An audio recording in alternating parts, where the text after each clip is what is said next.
Selamat berjumpa kembali dalam layanan audio Sahabat Seperjalanan. Hari ini adalah hari Minggu 23 Juli 2023. Tema renungan saat teduh kita dengan judul Sudah tua salah jalan. Sudah tua salah jalan. Firman Tuhan terambil dalam Hosea pasal 11 ayat yang pertama sampai dengan ketiga. Ketika Israel masih muda, kukasihi dia, dan dari Mesir kupanggil anakku ini itu. Makin kupanggil mereka, makin pergi mereka itu dari hadapanku. Mereka mempersembahkan korban kepada para Baal dan membakar korban kepada patung-patung. Padahal akulah yang mengajar Efraim berjalan, yang mengangkat mereka di tanganku, tetapi mereka tidak mau insaf bahwa aku menyembuhkan mereka. Mari kita berdoa. Bapa yang di dalam surga, kami ingin belajar dari kitab Hosea dan bagaimana bangsa Israel yang ada di zaman Hosea itu kemudian banyak melakukan dosa-dosa, perbuatan-perbuatan buruk. Dan kami ingin belajar agar seumur hidup kami, dari muda sampai kami tua, kami menjalani kehidupan dengan benar. Dalam nama Tuhan Yesus kami berdoa. Amin. Shalom sahabat seperjalanan yang dikasihi Tuhan. Tema yang kita akan pelajari adalah sudah tua salah jalan. Biasanya kita memahami bahwa yang salah jalan itu anak-anak muda. Karena anak muda itu karena ketidaktahuan, karena ketidakpengalaman, karena anak muda banyak dijebak, anak muda banyak dimanfaatkan dalam ketidaktahuan. Banyak anak muda kemudian berbuat dosa.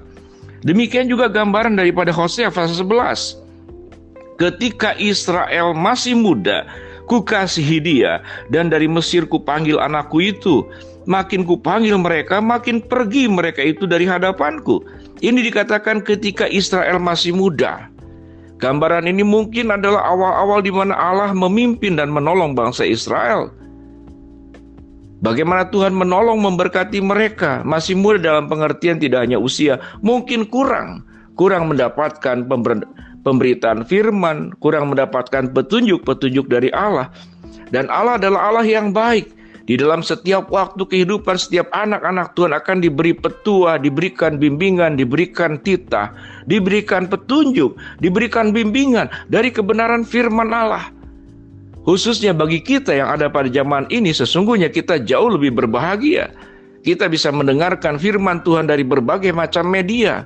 Kita mudah mendapatkan gereja, kita mudah bertemu dengan hamba Tuhan. Bahkan berlimpah dengan berbagai macam pemberitaan firman. Dan Alkitab yang kita pegang sudah sangat sempurna.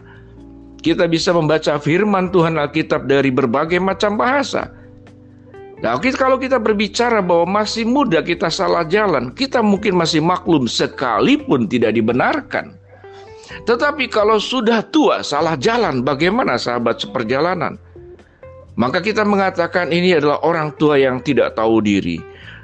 Kalau sudah tua salah jalan, artinya sudah tahu, sudah mana yang salah dan mana yang benar itu sudah tahu, membedakan tangan kiri dan kanan sudah tahu, dia mengerti ini jalan yang salah dan ini jalan yang benar. Kalau sudah tua salah jalan berarti apa? Sewaktu dia salah jalan bukan karena tidak tahu, tetapi memang dia memilih untuk hidup salah jalan. Bukan karena seperti masih muda, karena ketidaktahuan, karena kekurang pengalaman. Gambaran kitab Hosea adalah gambaran tentang diri kita. Kita melihat bahwa nasihat-nasihat supaya jangan salah bergaul, jangan salah jalan, jangan kemudian berbuat yang buruk, itu seringkali dinasihatkan kepada mereka-mereka yang masih muda atau anak-anak. Namun pada bagian ini kita bertemu dengan nasihat Tuhan kepada setiap kita masing-masing di segala usia dalam segala keadaan. Agar kita tetap hidup itu benar jalannya.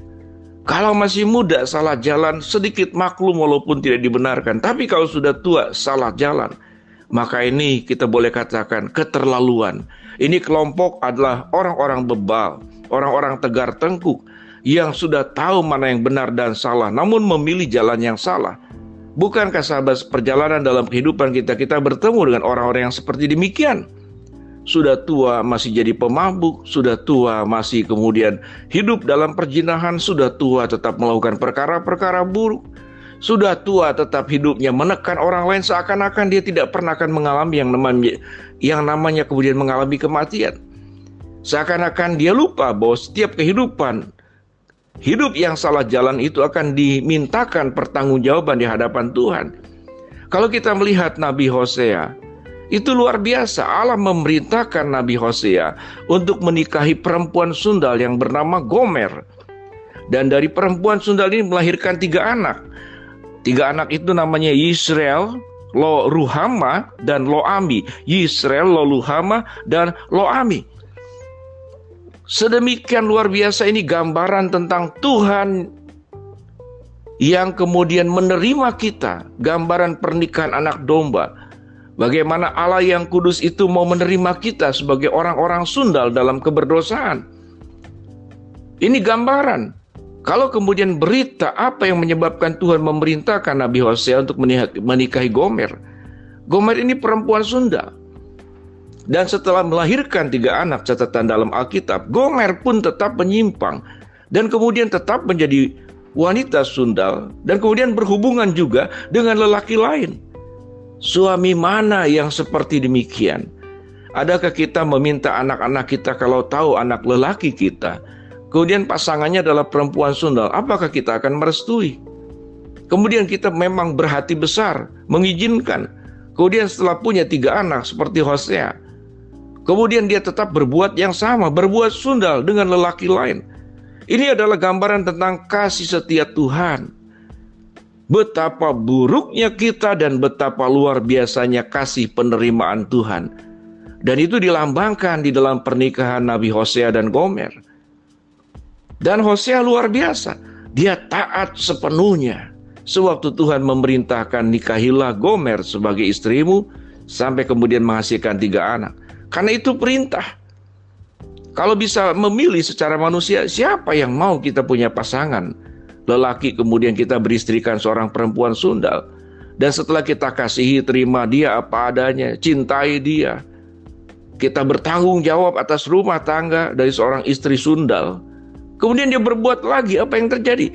Itu adalah gambaran tentang diri kita sebagai manusia.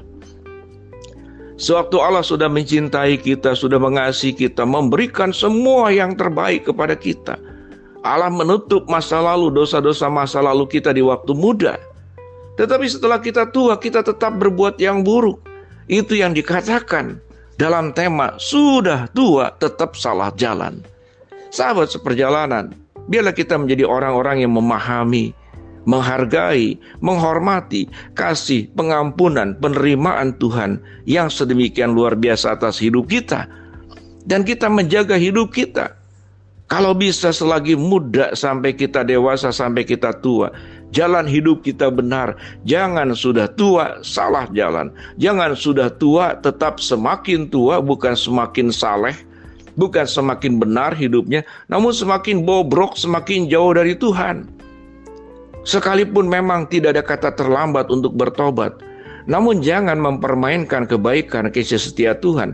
Kalau sahabat seperjalanan yang saat sekarang yang mendengarkan renungan ini berusia 50 tahun ke atas, ada istilah puber kedua, puber ketiga, puber keempat, maka bertobatlah, berhentilah. Biarlah kita datang kepada Tuhan dan jangan menyakiti hati Tuhan. Biarlah seumur hidup kita hidup dalam kebenaran. Kita hidup dengan jalan yang benar dan jangan yang salah. Jangan jalan yang salah. Mari kita berdoa. Bapa dalam surga, biarlah hidup kami dari muda sampai tua hidup dalam kebenaran. Hamba berdoa buat sahabat seperjalanan yang sedang sakit, Tuhan jamah sembuhkan. Sahabat seperjalanan yang sedang menghadapi masalah, Tuhan bukakan jalan. Sahabat seperjalanan yang sedang berdoa mengharapkan sesuatu, Tuhan kabulkan dengan cara dan waktunya Tuhan. Dalam nama Tuhan Yesus kami berdoa. Amin.